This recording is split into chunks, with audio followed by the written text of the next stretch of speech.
In this video, I'll be showing you how you can change your region or your country in Steam. First step that I want you to do is to click your display name in the top right corner of the screen and head to account details. As you can see here, you can modify your country or update your store country by clicking this button.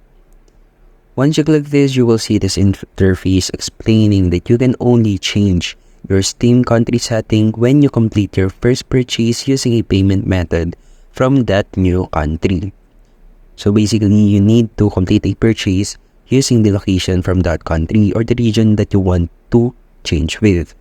Another step is to click the display name again and then view your profile. Here you can edit your profile and also change your country or the region by hovering or scrolling a little until location. Select the country drop down here and then change your region or country. For example, is from Philippines, I want to change to Romania. Then just scroll down until you see the save button. And as you can see, once I reload this, my country has been changed. Let's head to edit profile. And my country or the location has been changed. So basically, that's it. That's how you can change your region in Steam, and thank you for listening.